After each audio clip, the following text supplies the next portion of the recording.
We're going to connect with our first guest.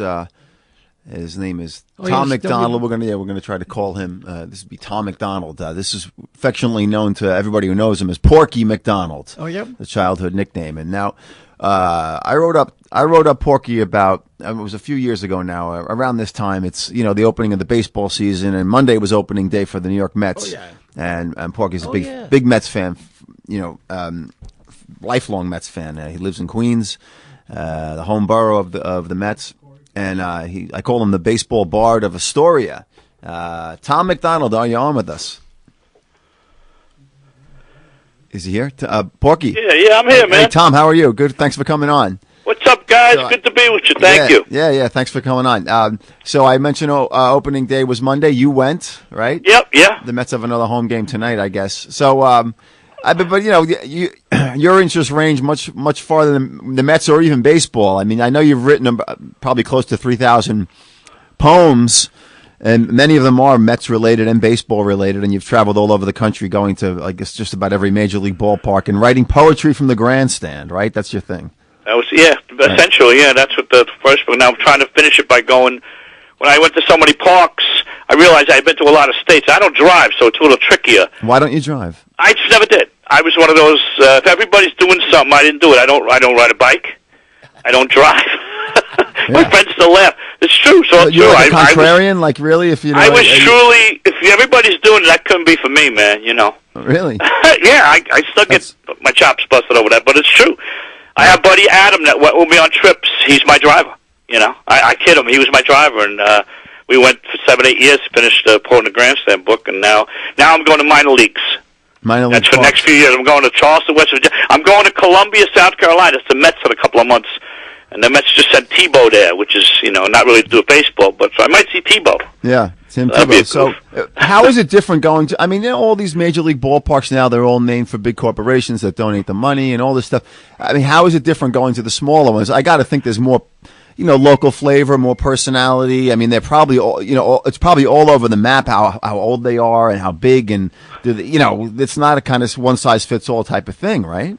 No, it's absolutely. Minor leagues is wonderful because you don't have all the people going there to yell at the players to make a lot of money because they're kids.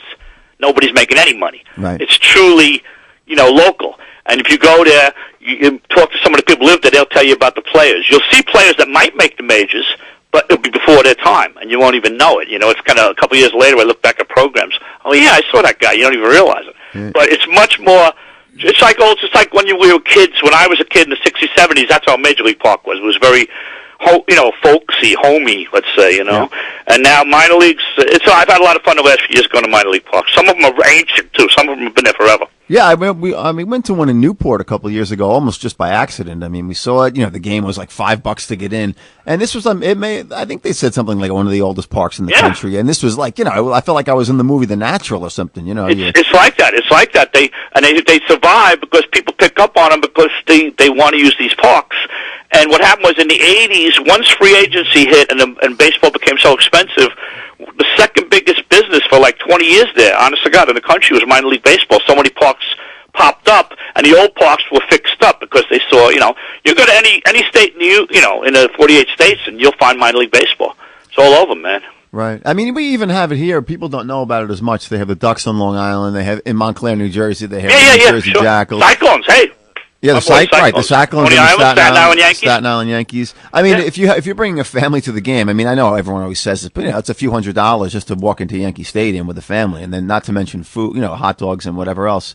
You can get $10 tickets in Brooklyn, and let me tell you, I've been to a number of minor league stadiums, and I not being a homer, there's nothing like going to the Brooklyn Cyclones because it is Coney Island, and right outside there are those rides. That's great. It's unbelievable. Yeah. Right. Listen, this is a rite of spring here. Baseball starting up for a lot of people. And do you have any? Do you have? I got something for you. I have one if you want. I was looking up. I know I have a bunch of them, but I got a good one that talks about what it feels like for the baseball people. Here, season's finally starting. You have February, the pitchers and catchers come. You go through March with the spring training. Let's go. Everybody's like, let's go already. Until the other day, finally it's opening day. Right. And I got one I can read you now if you want about that. This is called The Peace We Find in April. In February, they arrive with a thought to heading home. In March, as pipes parade on Fifth, we know where they want to roam. The peace we find in April is both comforting and warm. Those chills most lately winter-born, they are once more true to form. It might be cooler, let's say, than either August or July, but we can't feel the nippy air since our hopes are fresh and high. In the coming months, protected by the thing that makes us whole, there's no emptiness in our hearts, only traces of our souls. We might revel in September, and October always thrives, but the peace we find in April is the one truth in our lives. Nice. Yeah, I mean, it's coming back. It's still new again. Like it's like someone you haven't seen in a long time. You know, it's never gets old. And I just retired last year, so I've been dying. This off season has been one of the ones like I realized I could use this, man. And it's you're great. Probably pacing that little apartment like a panther. In there, right? It's nice now. I fixed it up since you've been here. Well, tell listeners what the clubhouse is like. I mean, all I remember is like you have actual sheets. You have seats from Shea. My green seats from Shea. We went Irish, of course, mezzanine. And since you've been, what I have is I have 8 bookshelves. I have I have 9 bookshelves. About 800 books in here, which is about 600 of baseball. And it's only a 2-room apartment, small apartment. It's like a studio. And I've been here since 1980 in this apartment. I used to live across the hall when I was a kid. And I've rearranged. We got all DVDs in one corner.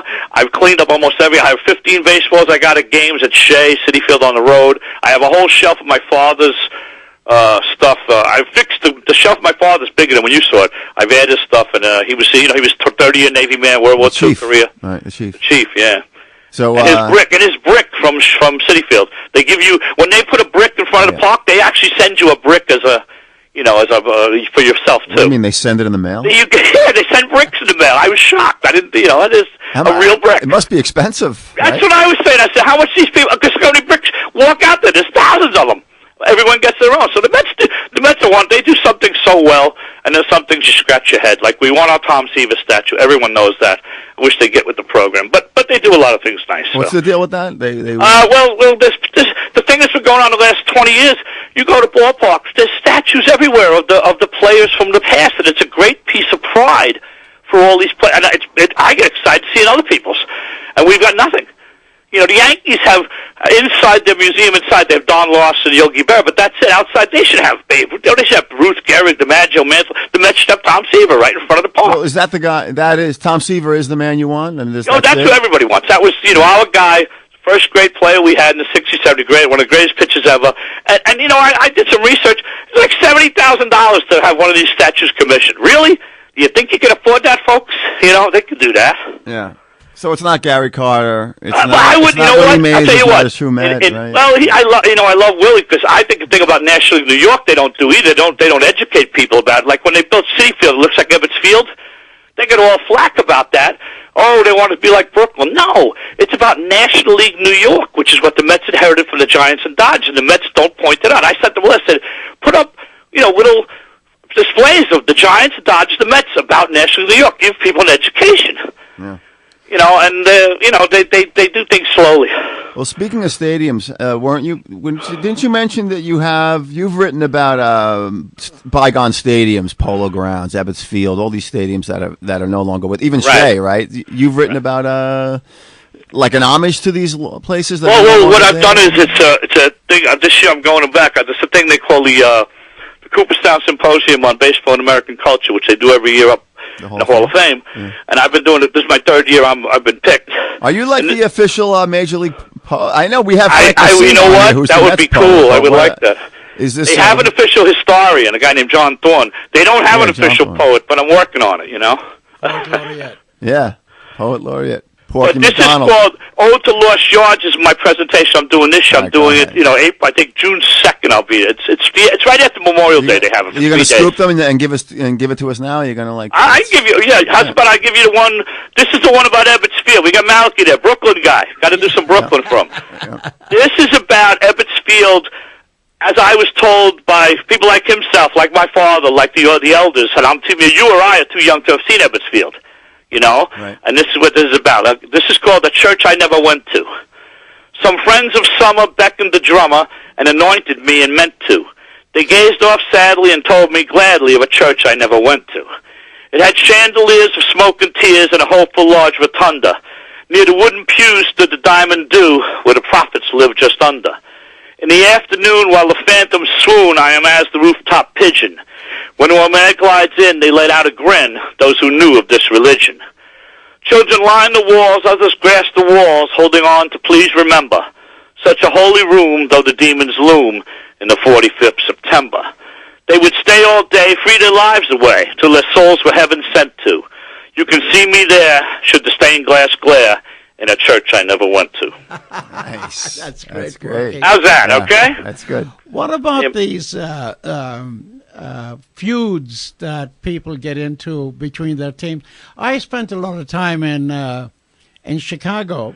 And, right, you told me about it, yeah. And as a result of that, I started going to see the Cubs. Right. And it was thoroughly enjoyable to be at Wrigley Field there, because small and, as you know, Porky, beautiful old field, yeah. Yeah, and very... if it wasn't for all the Cub fans, it would be the greatest place in the world. Oh, go ahead, I'm sorry. Right, and then the folks on the buildings across the way. Right, yeah. They sold there and some.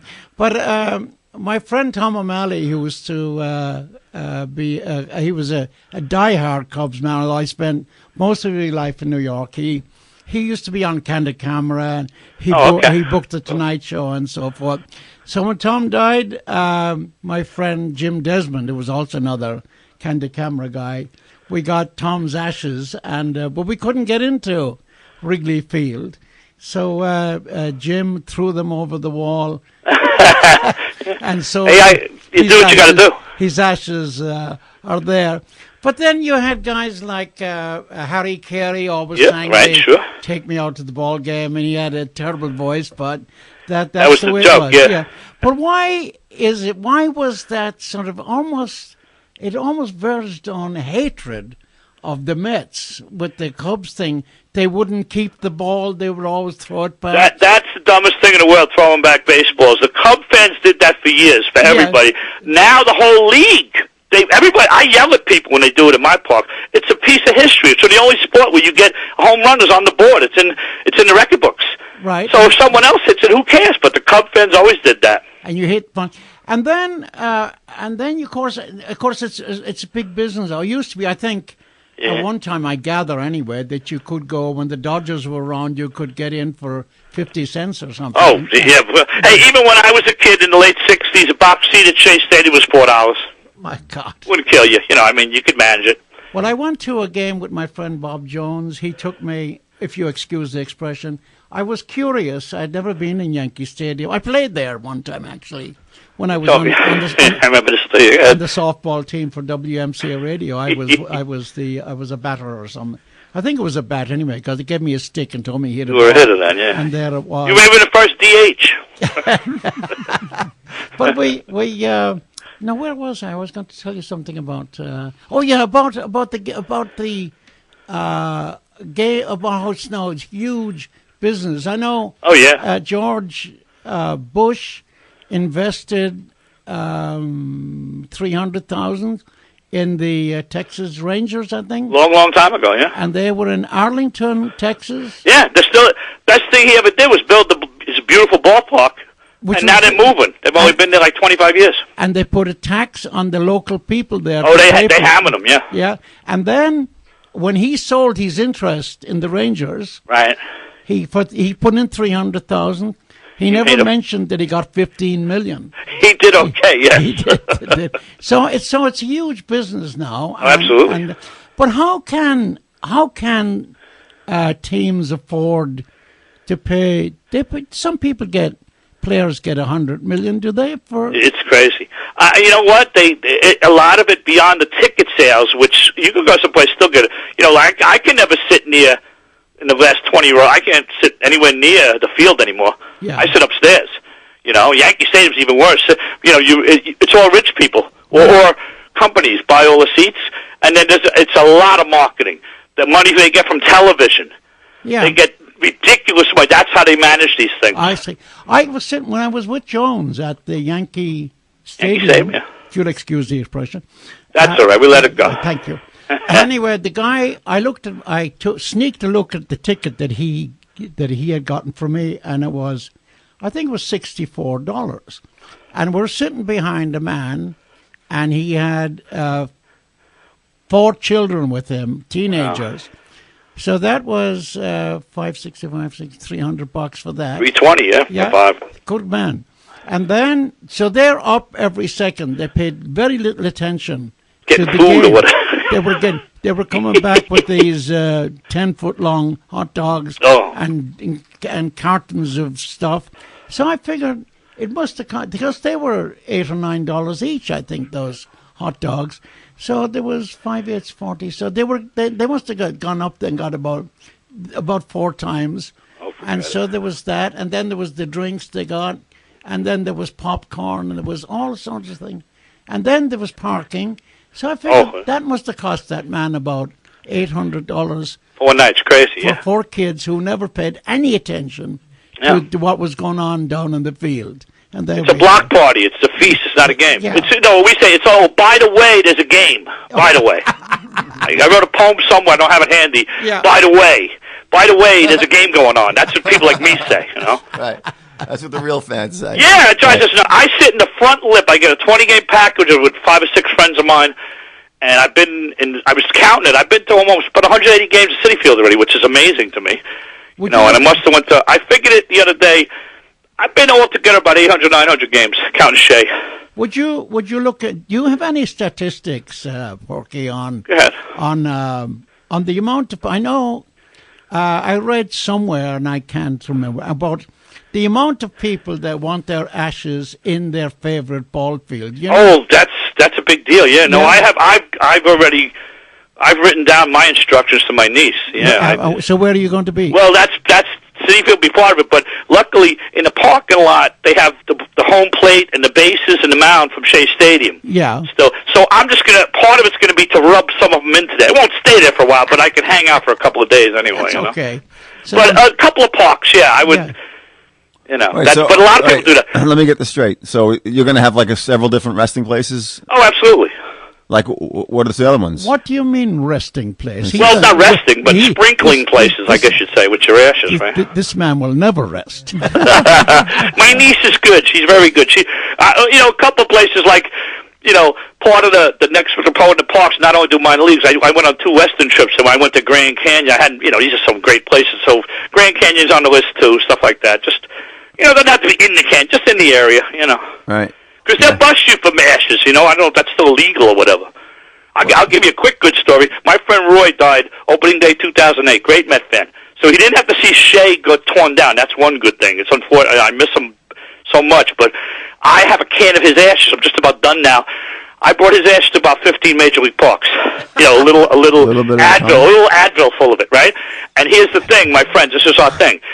The way not to put it on the ground and get in trouble, Roy was the greatest plumber ever. So what I did was, I go to the bathroom, I flushed him down the bowls of 15 different, and every one of my friends are like, yeah, that's it. I've never heard. That's probably the greatest thing I've ever heard. It's the truth, and he's been in the sewage systems of all these places. I am telling you, he was the greatest plumber ever. I am telling you. What a fitting send-off, Porky. You're the first 4-flusher I ever met. Well, you're going to do it in Flushing? Exactly. He told a lady once, "Listen, I'll clean your blank pipes, lady, but you'll pay me in green." That's what his motto was. So, are you finished flushing him? Is it? No, I only have a little left. I don't know. Minor leagues, I got to pick spots now. I'm not sure what I'm going to do with the rest. I haven't been to Miami. That's the only ballpark I haven't been to Major League. And you'd have to wipe his ash. Yeah, something like that. Yeah. Wow, you flushed him all over. Was that? Did he get that specific, or did you kind of came up? I thought of this idea because I know you can get in trouble doing that if you do it and they see you. They actually get in trouble for pouring ashes in the bill. I did it in the last week of Shea. I did it in the back of the, in the seats. But eventually it's gone. I actually did some of his ashes in the Beacon Theater too, and when I was in the balcony, I put it behind the seats. So right. So the urinal thing is good because the only people who can actually spy you doing it are. No, I do it in the bowl. I don't play with urinals. I don't even get caught. No one's knowing about it but me. Yeah. No, I don't. I put him first flush, then I go. I don't mix. What is? Do people remember who this guy Shea? Shea was a lawyer. Yeah. And he was the one that helped him get, after the Giants and Dodgers left, he was the one that, I think it was Wagner, put on, get Major League Baseball back in New York. Yeah. And they made up a league that really wasn't real called the Continental League. Never played. They had like youth and teams that ended up getting teams later. And they were going to be an outlaw league, and it really was a bluff. Yeah. And they didn't call it bluff. And the Mets were formed in 1961, and they started playing in 62. I was born in 61, so the Mets and me are the same age. And so Shea was? William Shea was the lawyer. He was a lawyer that helped bring baseball back to New York, National League. Was he in politics? Or? He was just a lawyer. He was just a lawyer that, I guess I don't know who he was. He was connected with the mayor, at the time. Late 50s. Wagner. And so, so now what's going to happen with the new stadium? Is that another name? Well, that's what they call City Field at the Citibank. I mean, that ain't a bad. That's not a bad name. Some of them don't sound too bad. Some of them are ridiculous. The ones that are named after beers are all good. Busch Stadium, Coors Field, they all the beer ones sound good. And Wrigley was the junior. Wrigley was a guy named Wrigley, William Wrigley. Yeah, that's the junior. Remember in them days they named it after the owner, Ebbets Field, Charlie Ebbets. Right. Forbes Field was a general, but Crosby Field in Cincinnati was Powell Crosby. He was the owner. Ebbets was the owner.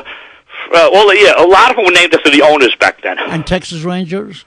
Texas, they just changed it. I forgot. I heard it the other night. And I don't think it was just called the Ballpark at Arlington. They didn't have a corporate name. They just changed it, but they're actually moving out. So I don't know. Oh, really? After all the money that you get, they go for like 20-25 million a year. They give the teams for using their name. Yeah. So I was always hoping a certain hamburger place would do the Mets, but where's the name Yankee come from? I think it's just like you said, the Yankees. From over, like the old British friend. Oh, you're a Yank. In America, American. That's all it is. Or the Easterner if you're from the South. Well, how about the Metropolitans was just their way of like Knickerbocker? Metropolitan. It was just what it is. It's part of the Yeah. Right. Metropolitan sounds silly. They had other ones. They had things like Meadowlarks. They had a couple other things that were silly that were choices, and that one, luckily. Yeah. And how did the Hall of Fame get so far upstate? That's just a myth. They picked a guy that was he was Doubleday. Abner Doubleday was a Civil War general who was kind of famous. He was in some battles, and he was from Cooperstown. They made up a story that he also invented baseball, which is total nonsense. but a guy that's up there named Clark, a man named Clark, a really rich guy from up there. Sewing machine. He was a good guy. He funded everything, so they did it up there. That's the sewing machine people? I don't know. I know there's a lady named Jane Forbes Clark that is still on the board of directors. She's a granddaughter of this guy. Yeah. And she's been there for years, sweet lady. And it is a myth, but it's one of the greatest places to go to. It's a wonderful. Stepping back in time. Go to Cooperstown, And they have a great opera up there as well. It's a cool place. Look, I don't want to let you go without just. It's funny the way you have these great autographs from some of the biggest players in the game, and the way that you actually got them back in the day. Like these days you have to go, with loads of money and go to these autograph signing places and pay them a lot of money for their autograph. But you went a different route. So just explain to people how you got all your great autographs.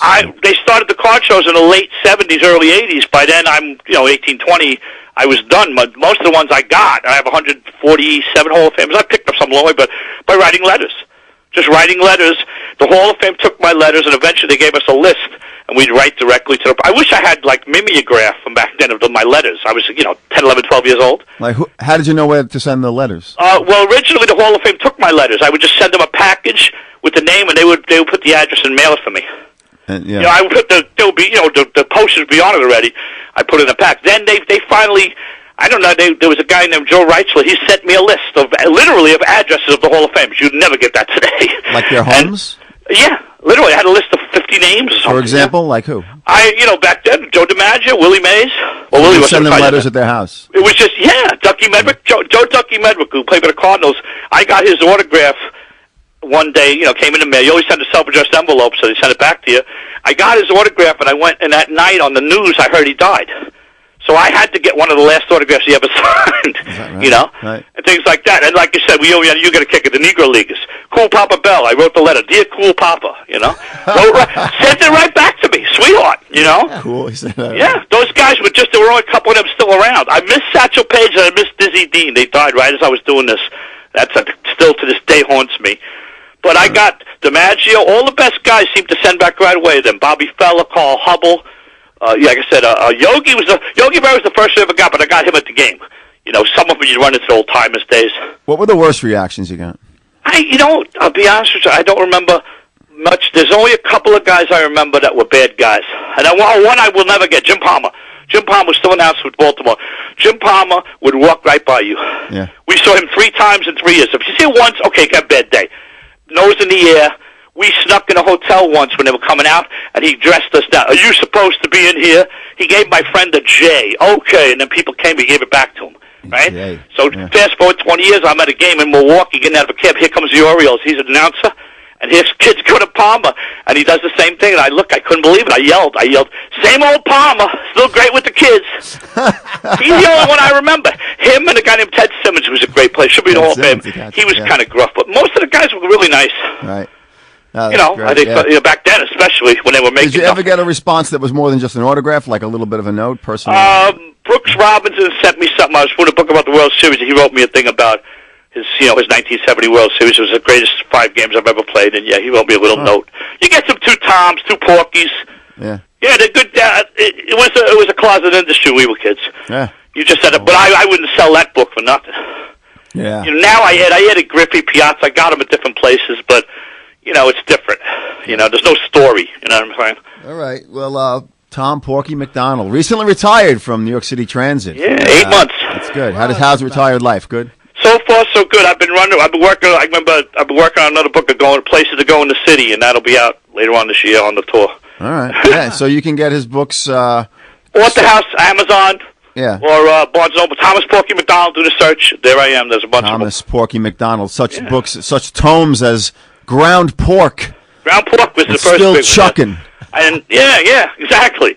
Right. But the poet laureate of Astoria, Queens, of New York Mets and baseball in general. And can Jews buy your book? Anybody. Or is it kosher? As long as your money's green. Is it kosher? As long as your money's green. It's all money is kosher. Okay. Great being with you guys. Hey, call me back for playoff time in October. Okay. Thanks, Tom. Yep. Tom. Yeah. Oh, the ashes down the toilet is just. Is that fantastic? Where else? Come on, where else are you going to hear that? Right. You wouldn't even hear that on sports radio. And all those dreadful puns. Yeah. That's. Flushing. Yeah. Corey, flush that down the toilet. You're not ashamed. No. Oh God Almighty.